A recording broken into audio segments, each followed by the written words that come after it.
Ayan, isang araw siya bago mag 4 months. Ayan. So, bukas 4 months na yung ating 1 kilo na hair maintenance. Kaya, grabe, ang laki talaga ng natipid ko dyan. Tsaka ito naman siya kapag bagong bukas pa lang siya. So, ayan.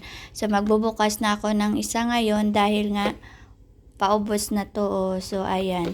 So, ganito lang yan siya. So, 1 kilo na siya. Inabot sa amin siya ng 4 months at sobrang laki talaga ng tipid ko dito. So, ayan. So, ayan. Kaliligo ko lang. Diba?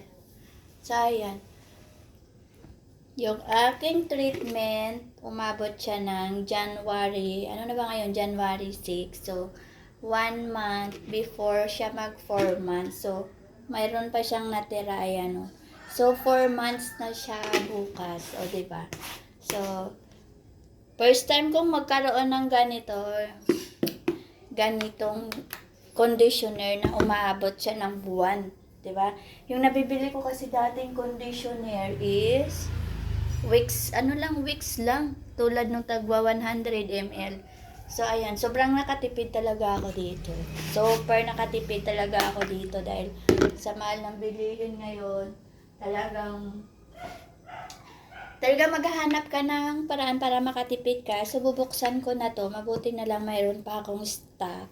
Ginagamit ko to sa pagla-live ko minsan. Pero, syempre, naubos na yung isa. So, ganito yung laman niya.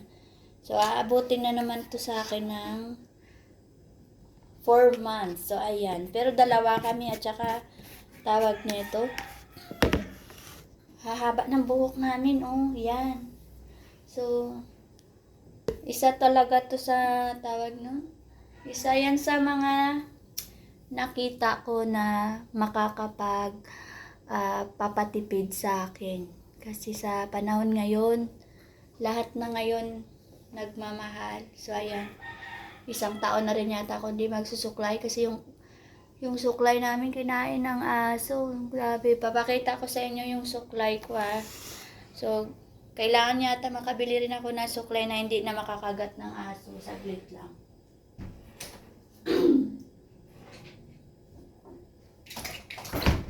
So, ito yung suklay ko. Ayan.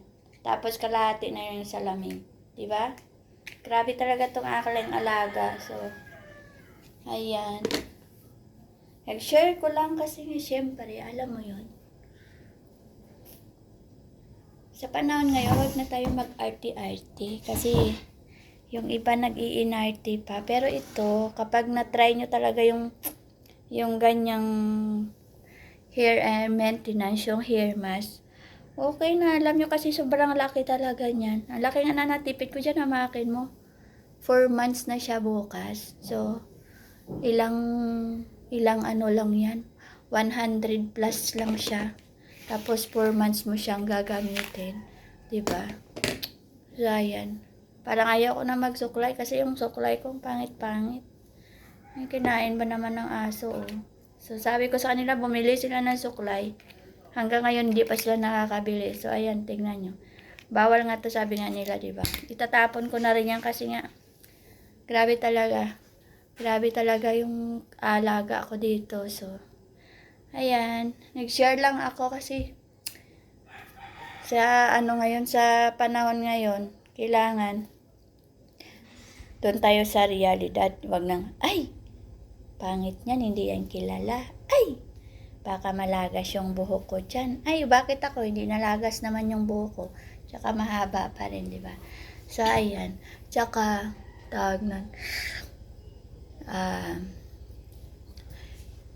sa nagtatanong na hindi naman daw totoo na aabot daw ng 1 buwan or mahigit pa yung hair mask.